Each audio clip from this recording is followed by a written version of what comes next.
Dans les coins les plus reculés de notre système solaire, Uranus, la géante glacée, et Neptune sont des planètes indomptables.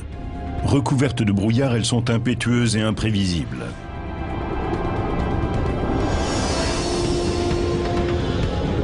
Sur Neptune, on trouve les vents les plus rapides du système solaire. Sans prévenir, son grand point noir apparaît ou disparaît. Uranus possède un grand nombre de lunes qui se pressent autour d'elle. Des collisions sont inévitables.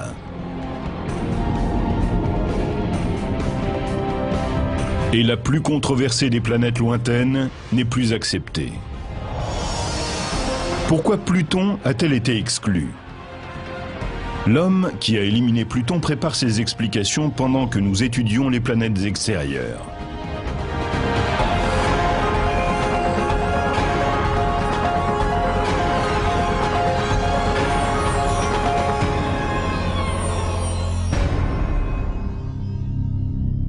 Voici l'homme qui a éliminé Pluton.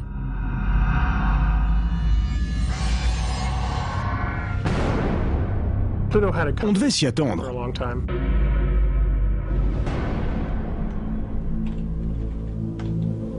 Chercheur à l'Institut californien de technologie, le Caltech, Michael Brown, après une série d'études, a supprimé Pluton de la liste, réduisant à 8 le nombre de planètes du système solaire. Pluton, petite planète glacée et isolée, n'avait aucune chance de survivre. Elle devait être supprimée. Mais elle l'a été.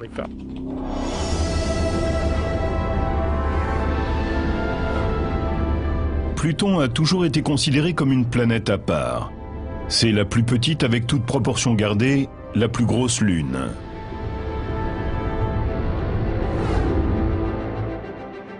Son orbite est la plus inclinée de toutes et la plus excentrée. Son orbite est ovoïdale. L'orbite de Pluton l'approche ou l'éloigne du Soleil, toujours très nettement.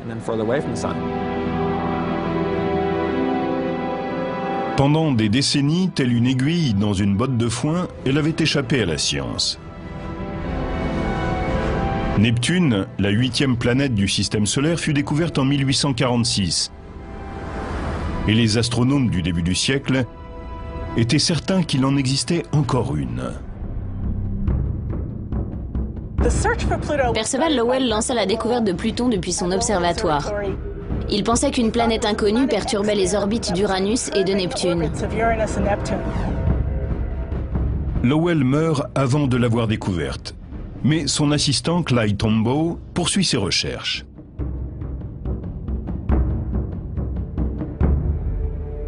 En 1930, Tombaugh, alors âgé de 24 ans, photographie un objet en faveur de la thèse de Lowell. Ce résultat est révélé au monde entier et la planète reçoit officiellement le nom de Pluton. Pluton est-elle la planète inconnue? Les experts objectent qu'elle est trop petite et que sa masse est trop faible pour perturber les orbites d'Uranus et de Neptune, ses voisines géantes. Depuis, les astronomes ont d'ailleurs prouvé que la fameuse planète inconnue n'existait pas.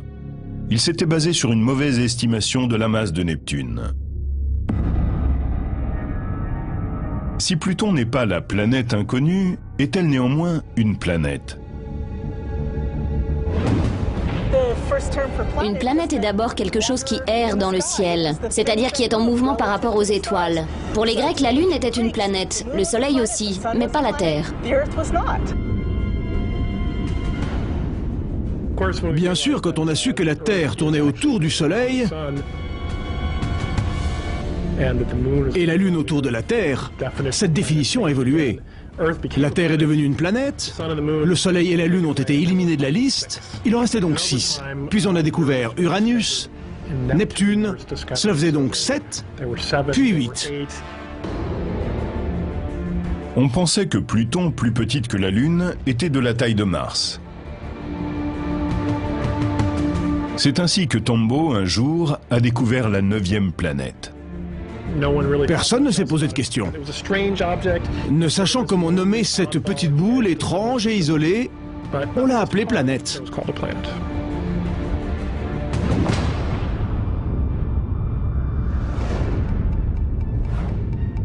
Très éloigné du Soleil, Pluton doit son nom au dieu romain des ténèbres.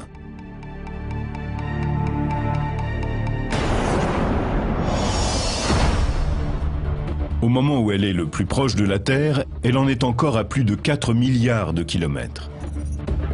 Son diamètre est d'environ 2400 kilomètres, soit la moitié des États-Unis. Sa révolution autour du Soleil dure 248 ans. Un jour sur Pluton est l'équivalent de 6,5 sur la Terre. Un homme de 68 kilos n'en pèse plus que 5.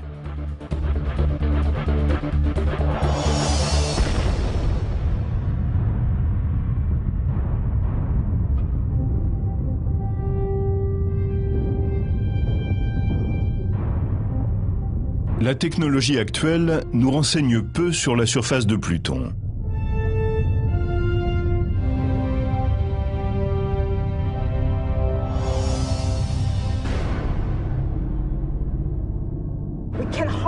Pluton est très difficile à observer. Même avec le télescope spatial Hubble, on obtient une image de quelques pixels seulement. À certains endroits, elle est noire comme du charbon. À d'autres, elle scintille comme de la neige.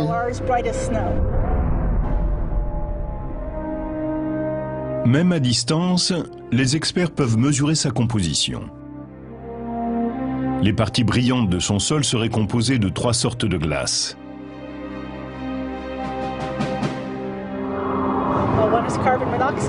Du monoxyde de carbone, du méthane et de l'azote, comme celui que nous respirons dans l'atmosphère. Les zones sombres doivent être des rochers. Les zones sombres sont sûrement des silicates, un peu comme les rochers chez nous. Il y a donc du silicone et de l'oxygène dedans. Nous sommes dans les montagnes rocheuses du parc national du Colorado, entourées de neige et de rochers, comme sur Pluton.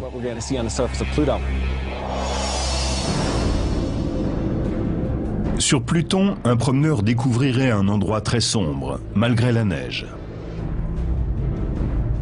Pluton est 34 fois plus éloigné du Soleil que la Terre. Cela signifie que la lumière qu'il atteint est 1000 fois moins forte. C'est un peu comme si l'on se trouvait la nuit sous la faible lueur d'un réverbère. On arrive à lire, mais ce sera plus facile avec une torche frontale. Son éloignement du Soleil en fait un des lieux les plus froids du système solaire, avec une température de moins 195 degrés.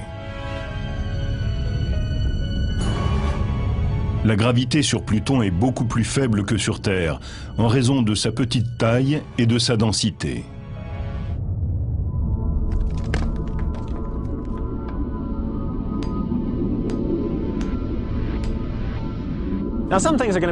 Par contre, si vous aimez l'escalade, sur Pluton, ce sera plus facile. Exactement le contraire d'ici. Sur Pluton, la gravité est 15 fois plus faible que sur Terre. Debout sur Pluton, vous ne vous envolerez pas. Mais si vous faites de la varap, il vous faudra une corde, car votre chute serait considérablement accélérée. Alors n'oubliez pas de prendre une corde.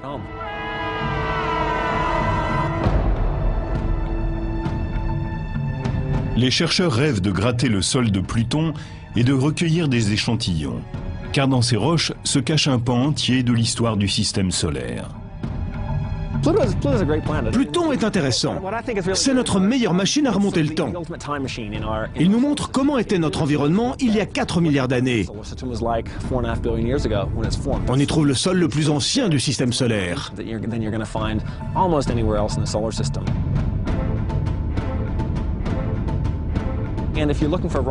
Vous ne trouverez jamais sur Terre un rocher vieux de 4 milliards d'années, car la Terre se recycle continuellement. Le mouvement des plaques tectoniques aspire ces matériaux dans le manteau et les volcans les recrachent à la surface. C'est pour ça que la surface de la Terre est plus jeune que celle de Pluton.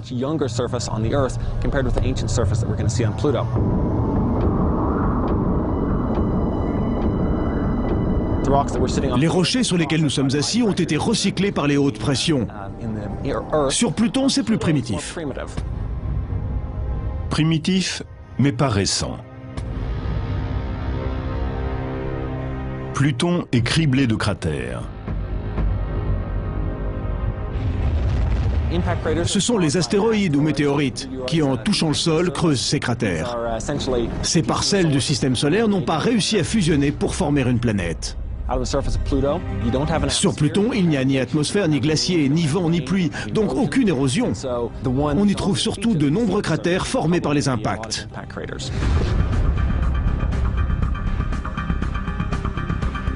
La surface grêlée de Pluton se transforme lorsque son orbite s'approche du Soleil. Cet apport de chaleur provoque l'évaporation partielle des gaz gelés et donne naissance à une atmosphère éphémère. Quand Pluton s'éloigne du Soleil, les gaz gèlent et retombent au sol.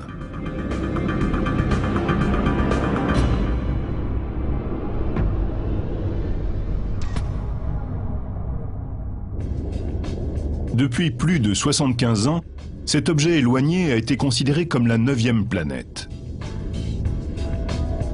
Pourquoi ce petit rocher glacé a-t-il été tellement controversé? Pourquoi Pluton a-t-elle été exclue du cercle très fermé des planètes du système solaire?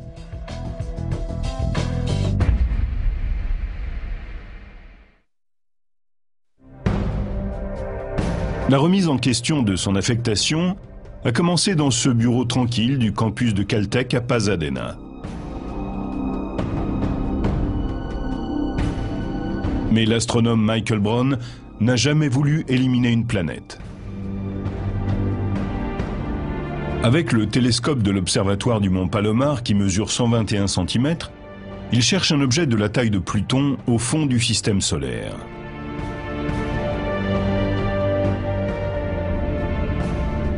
Et il finit par le trouver en 2005. Il découvre un objet plus gros que Pluton avec sa propre lune, tous deux tournant autour du Soleil. J'étais en train de regarder des photos prises par le télescope quand je l'ai découverte. C'était excitant. Et d'après les calculs, elle était plus grande que Pluton. J'ai tout de suite attrapé le téléphone pour appeler ma femme et lui annoncer que j'avais trouvé une planète. Si depuis 75 ans, Pluton est reconnu comme une planète, pourquoi l'objet découvert par Michael Brown ne l'est-il pas lui aussi? J'ai pensé que c'était la 10e. Et longtemps, je l'ai décrite comme telle. C'était une planète et je pensais vraiment avoir découvert la 10e.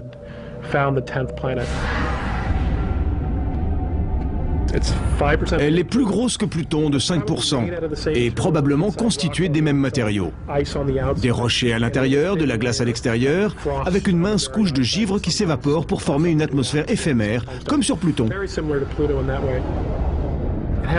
Elle a un cycle lunaire de 16 ou 17 jours, comme Pluton. Et sur bien des points, elles se ressemblent comme des jumelles. Comme si la petite ayant mangé un peu plus que sa sœur était devenue un peu plus grosse. Michael Brown veut l'appeler Xena, comme la princesse guerrière d'une série télévisée. Mais c'est Eris, la déesse grecque de la discorde, qui est choisie. Ce nom est tout à fait approprié, car cette découverte déclenche une tempête dans la communauté astronomique.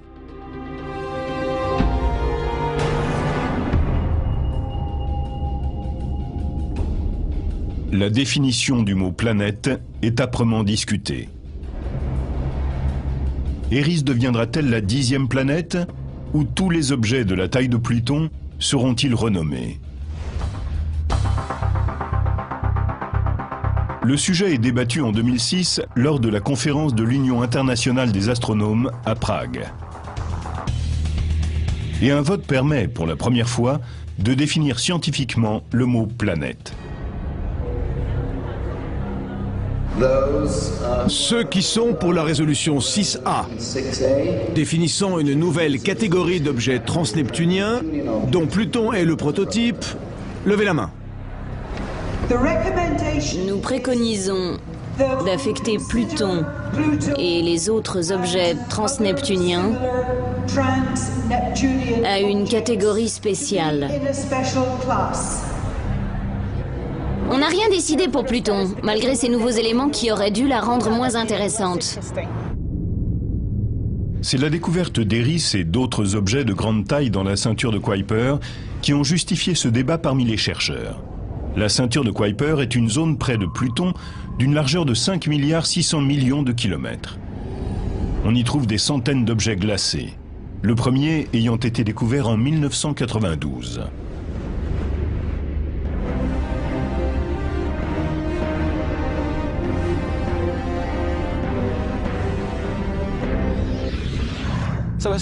Traditionnellement, on croyait qu'aux limites du système solaire, il y avait Uranus et Neptune, les deux planètes gazeuses géantes. Et que juste derrière traînait Pluton, un peu en bordure de cadre. Avec tous les objets découverts dans la ceinture de Kuiper, on sait maintenant que Pluton est le premier de ces très nombreux objets glacés de petite taille.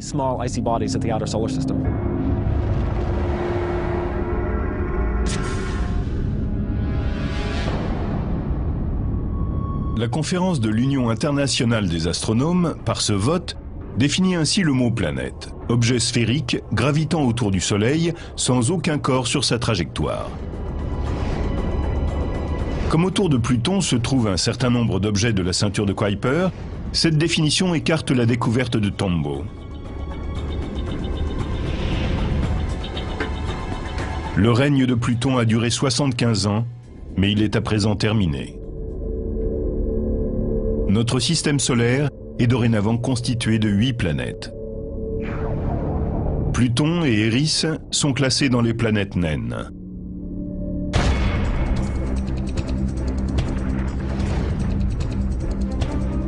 Les planètes naines sont comme les autres, mais elles ont d'autres corps sur leur trajectoire.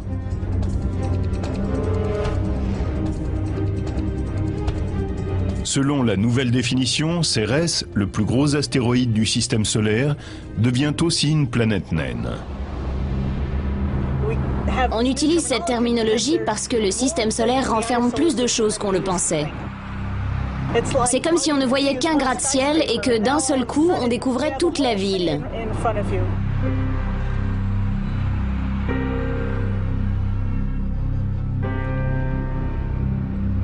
Nous avons maintenant une ville entière remplie d'objets célestes. Par son vote, l'Union internationale des astronomes a voulu en finir avec le débat sur la définition du mot planète. Mais de nombreux chercheurs récusent ces conclusions. Certains astronomes veulent que Pluton reste une planète. Ils sont sur la brèche et profitent de toutes les occasions pour le faire savoir. Pour moi, Pluton est une planète. Qu'elle le soit ou non n'a pas tant d'importance. Fondamentalement, ce n'est pas un problème scientifique. Mais bizarrement, cette question de dénomination est devenue un sujet émergent de l'astronomie.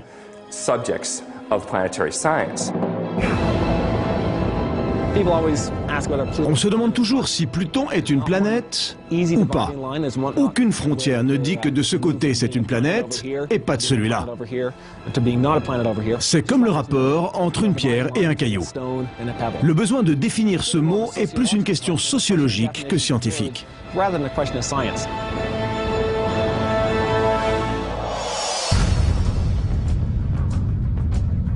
Même si officiellement Pluton n'est plus une planète, son intérêt reste intact pour les scientifiques.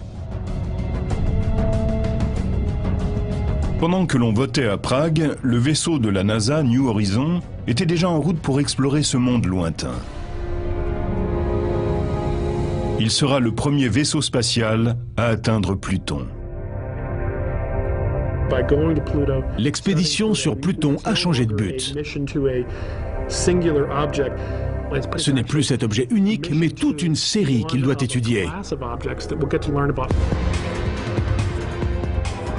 Le New Horizon doit rapidement atteindre Pluton pour étudier son atmosphère, car la prochaine occasion ne se présentera que 2 siècles plus tard.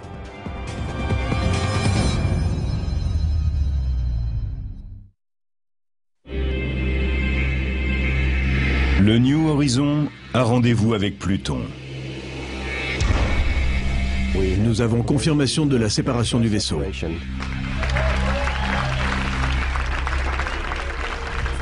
Pour les scientifiques, c'est une véritable course contre le temps.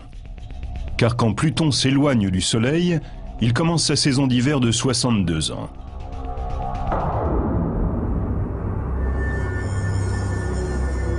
C'est alors que l'atmosphère de la planète naine gèle et retombe à la surface.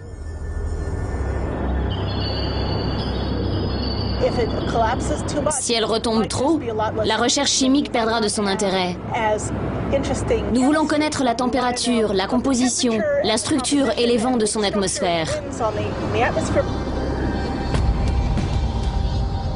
Pour être dans les temps, le New Horizon file à plus de 62 000 km/h, soit 19 km/s. À cette vitesse, on irait de Los Angeles à New York en 3 minutes et demie.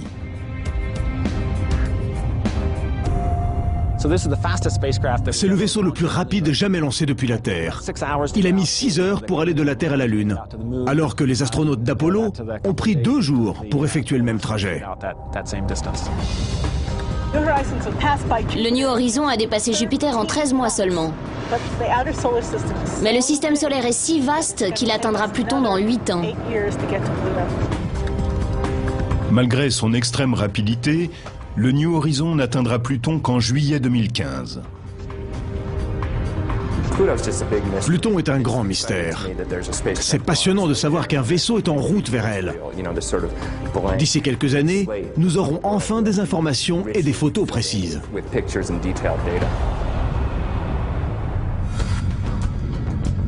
À 6 milliards 4 millions de kilomètres de Pluton, Uranus est d'un bleu marbré hypnotisant.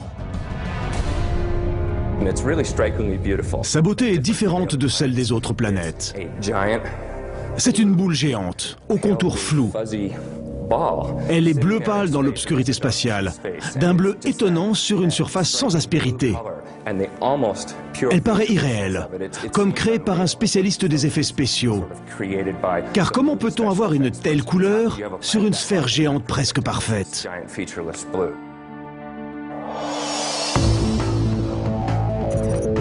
Uranus est à environ 3 milliards de kilomètres de la Terre. Son diamètre est de 53 000 kilomètres, 4 fois celui de la Terre. Elle effectue sa révolution autour du Soleil en 84 ans. Sur Uranus, une journée dure environ 17 heures. Un homme de 70 kilos en pèsera 63 sur Uranus. Son nom vient du dieu grec du ciel. L'inclinaison quasi horizontale de son axe, à 98 degrés, fait que la planète semble rouler sur son orbite.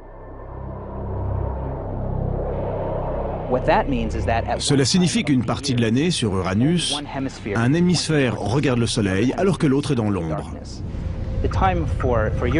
La révolution d'Uranus étant de 84 ans, un pôle est face à la lumière pendant environ 40 ans, tandis que l'autre est dans le noir. C'est comme dans le cercle arctique, sauf que là, il s'agit de toute la planète. L'inclinaison est si forte que tout l'hémisphère nord est comme l'Arctique et tout l'hémisphère sud comme l'Antarctique. Uranus doit sa belle couleur au méthane qui absorbe les longueurs d'onde rouges et oranges des rayons du Soleil et reflète les bleus et les verts.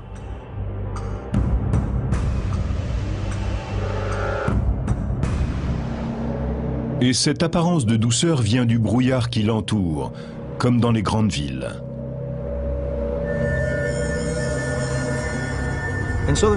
En Californie du Sud, nous sommes habitués au brouillard produit par photosynthèse et qui donne cette atmosphère brumeuse. C'est ainsi que naît aussi l'atmosphère de la géante aux 4 gaz, Uranus. Dans cette sphère, il y a du méthane et un gaz naturel volatile que le Soleil transforme en particules complexes qui deviennent du brouillard. C'est pour cela que la planète a cet aspect flou. Pour les experts, Uranus et sa voisine Neptune sont nés de la même façon. Comme toute planète en formation, Jupiter et Saturne ont assemblé un maximum de substances pour former des géantes gazeuses.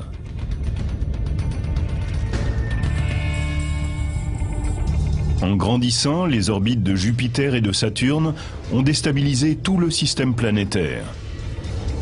Le dynamisme de leur interaction a expulsé Uranus et Neptune au fond du système solaire, où elles ont absorbé de nombreux objets glacés. À l'origine, elles contenaient beaucoup de gaz. Et au cours de leur formation, elles ont capturé des matières glacées et des rochers. Cette enveloppe d'hydrogène et d'hélium, et aussi de méthane et d'azote, entre autres, renferme beaucoup de matériaux glacés. Ce sont ces noyaux glacés d'Uranus et Neptune qui leur valent le nom de géantes glacées. Mais il ne faut pas croire que ces planètes sont solides et qu'un astronaute pourrait marcher dessus.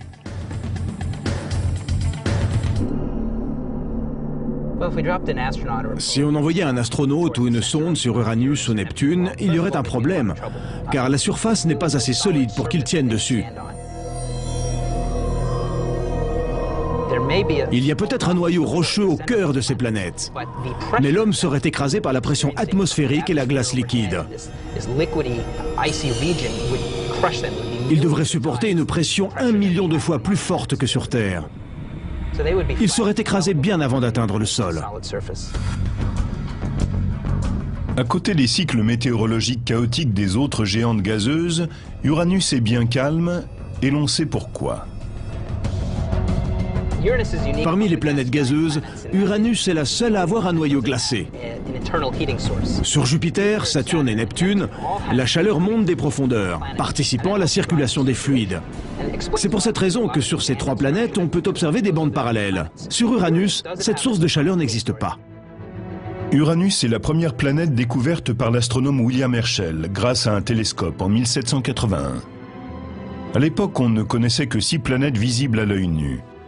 Herschel aperçoit Uranus pour la première fois à travers un télescope qu'il a fabriqué lui-même.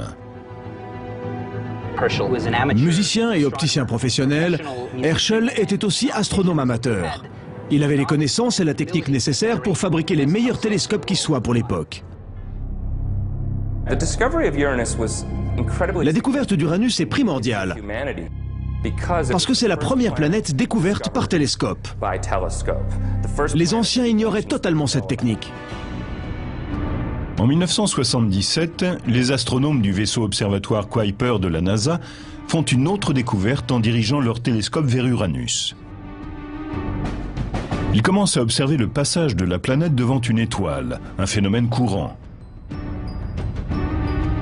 Mais quand Uranus s'approche de l'étoile, celle-ci se met à clignoter. 5 fois pendant l'approche, puis plusieurs fois encore quand elle s'éloigne.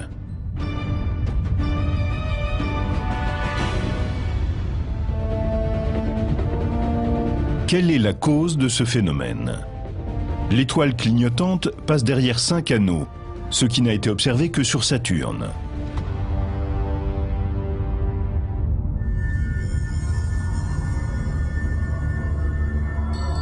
Grâce à d'autres observations depuis la Terre, puis depuis le vaisseau Voyager, la présence des anneaux est confirmée. Et en 2005, grâce au télescope spatial Hubble, on trouve un autre groupe d'anneaux, 2 fois plus éloignés que les précédents.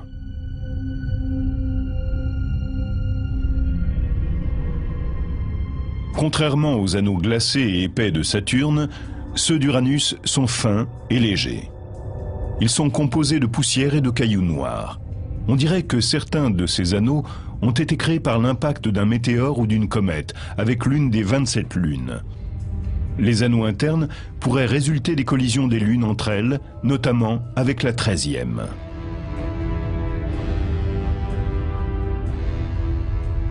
Elles sont nombreuses autour d'Uranus. Très petites, leurs cycles sont très rapides, d'environ 24 heures. D'autres lunes filent autour d'Uranus en 12 heures seulement. Notre cycle lunaire est de 28 jours, sachant que la Terre est 4 fois plus petite. Les lunes d'Uranus foncent comme des bolides autour de la planète. Tôt ou tard, une collision est inévitable.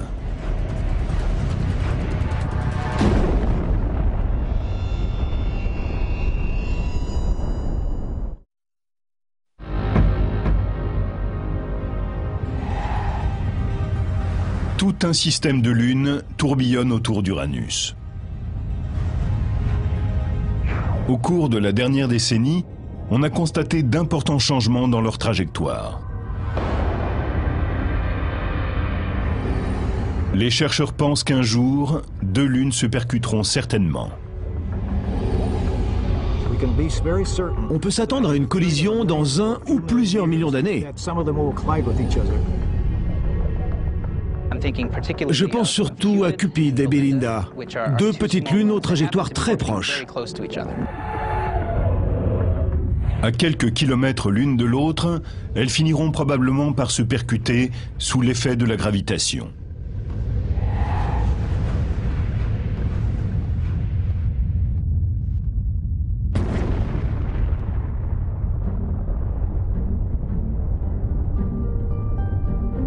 Ce sera un mauvais jour pour elles, mais un événement intéressant pour le système des anneaux. Ces débris créeront peut-être un nouvel anneau autour d'Uranus. Au fond du système solaire, Uranus se partage l'espace avec sa sœur, Neptune. Un saphir brille à 4,9 milliards de kilomètres du Soleil. Avec l'exclusion de Pluton, Neptune est devenue la planète du système solaire la plus lointaine. Neptune est le nom du dieu de la mer chez les Grecs.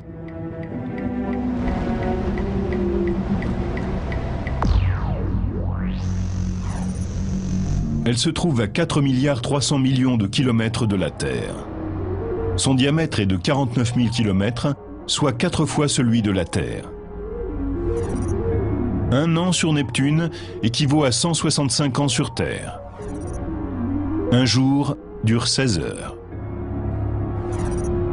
Un homme de 68 kilos y pèserait 76.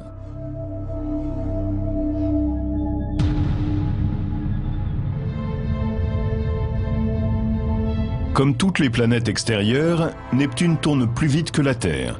Sa rotation rapide favorise les vents violents. Sur Neptune, les vents sont plus rapides que partout ailleurs. Les vents vont parfois à plus de 1600 km/h et fréquemment à 1200 km/h. On ne sait pas pourquoi. C'est un mystère.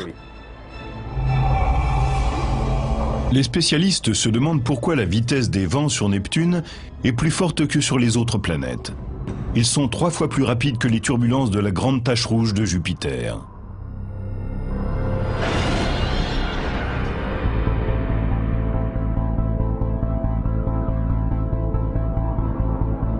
Michael Michna, chercheur au Jet Propulsion Laboratory, étudie les climats des autres planètes.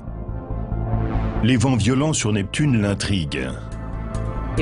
Si on place une de ces éoliennes sur Neptune, là où les vents soufflent à 1200 km/h, on observera le même mouvement que sur Terre.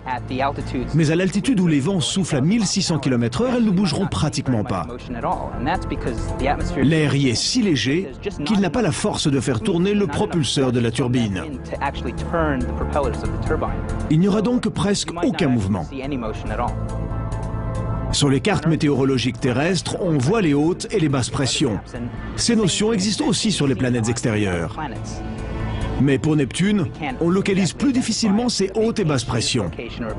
Il y a des régions chaudes avec des hautes pressions et d'autres fraîches avec des basses pressions. Ces différences donnent naissance aux vents qui soufflent des hautes vers les basses pressions.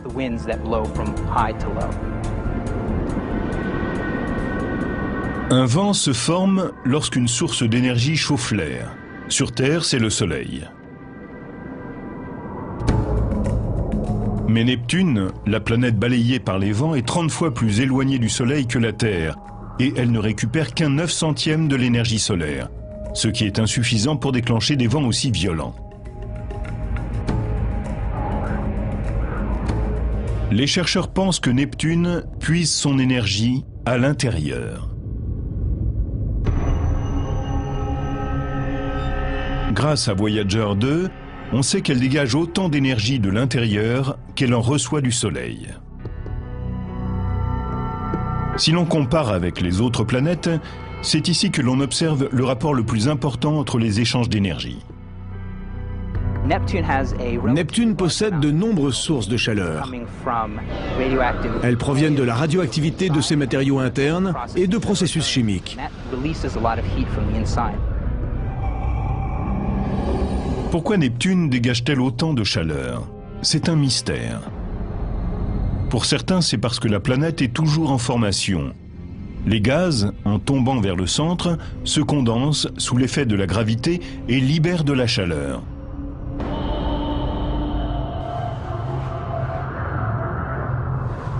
Cette source de chaleur explique aussi la montée des gaz dans l'atmosphère, ce qui entraîne de fascinantes figures nuageuses.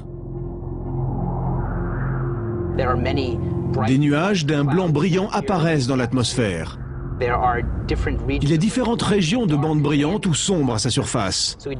On détermine les latitudes à la clarté des zones.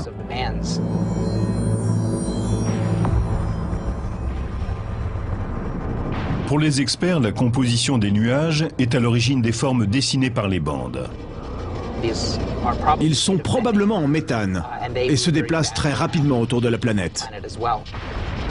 Les vents sur Neptune sont différents de tous ceux que nous connaissons. Ce sont des orages géants. Nos orages terrestres sont ridicules à côté.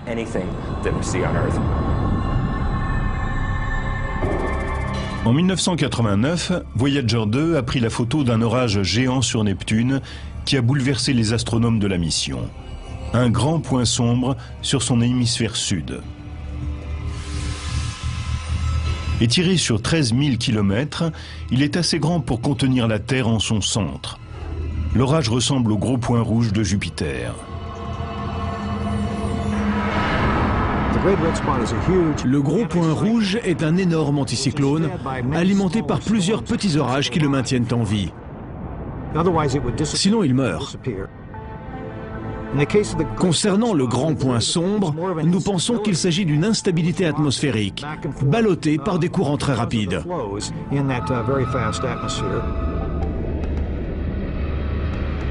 5 ans après la découverte du point sombre, les professionnels ont eu une autre surprise.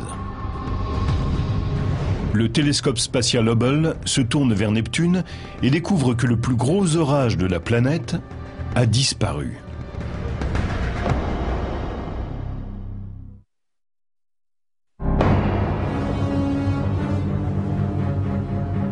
Qu'est-il arrivé à la tache sombre de Neptune? En 5 ans, le plus gros orage de la planète a disparu de l'hémisphère sud de la planète.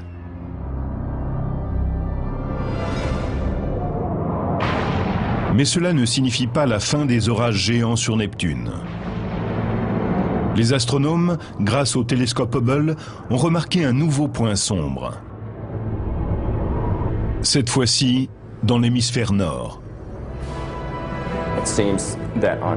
Sur Neptune, ces grandes taches visibles au télescope ou grâce au vaisseau spatial apparaissent et disparaissent sur de courtes périodes, alors que le point rouge de Jupiter est là depuis plus de 300 ans.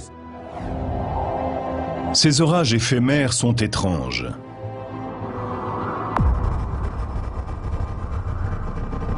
La taille de cette grande tache sombre a varié de plusieurs milliers de kilomètres carrés en 8 jours. Et sa forme a changé également.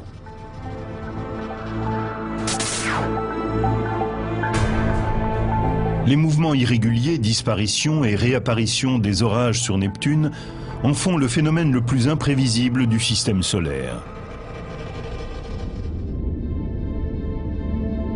Comme ses planètes voisines, le système des lunes de Neptune est complexe. On lui en connaît 13 à ce jour.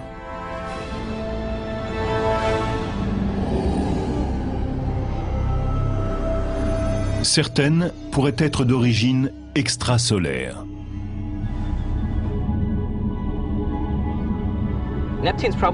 Neptune a dû attirer ses lunes à partir de la matière du système solaire, au-delà des orbites de Pluton et de Neptune. Une foule de petits corps glacés, planétoïdes et autres rochers passent par notre système solaire.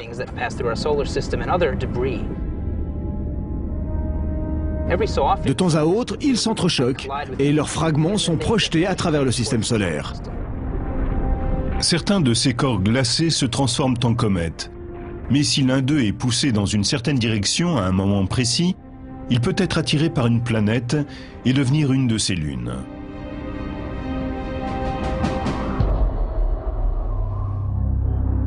Triton, la plus grosse lune de Neptune, est de la taille de celle de la Terre. C'est l'objet le plus froid jamais observé par les astronomes, plus froid même que Pluton. À moins 198 degrés, l'azote devrait être à l'état gazeux. Or, il forme une calotte glacée aux deux pôles de cette lune.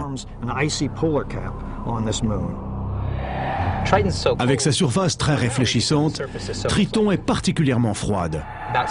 La lumière qui touche sa surface est renvoyée à environ 70%. Comme elle absorbe très peu de lumière, elle est très froide. Triton aurait la même composition que Pluton. Son sol est glacé. Les panaches des volcans à sa surface sont assez fascinants. On les a vus jaillir en temps réel, lorsque le vaisseau voyageur allongeait Neptune et Triton.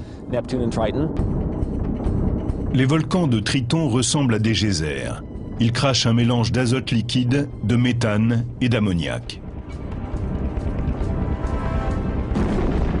Dans cette atmosphère légère, ces éruptions gèlent dès leur jaillissement. Elles s'élèvent jusqu'à 8 km de haut. Une fois dans l'air, la glace peut être transportée sur des kilomètres, puis elle retombe en neige.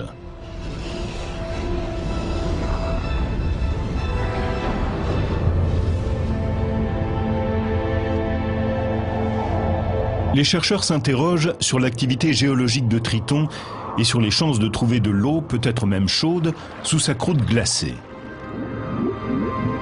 Et de plus, théoriquement, là où il y a de l'eau, la vie est possible. Dans ce cas, cette lune de Neptune serait la plus grande découverte de tous les temps.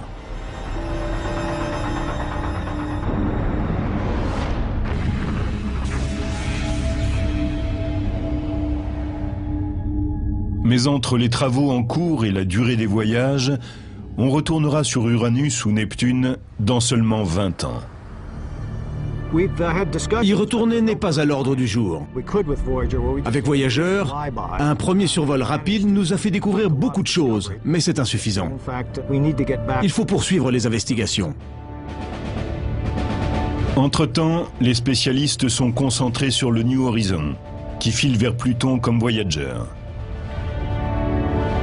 À bord, en plus d'une multitude d'instruments scientifiques, il y a une urne funéraire avec les cendres de celui qui a découvert Pluton, Clyde Tombaugh, mort en 1997 à 97 ans. Même si je ne participe pas à la mission New Horizons, je la trouve passionnante. Nous ignorons totalement à quoi peut ressembler le sol de Pluton. C'est pour cela que la série de photos en gros plan est très importante. C'est en envoyant des vaisseaux, des sondes et des télescopes aux confins du système solaire qu'on déchiffre l'univers.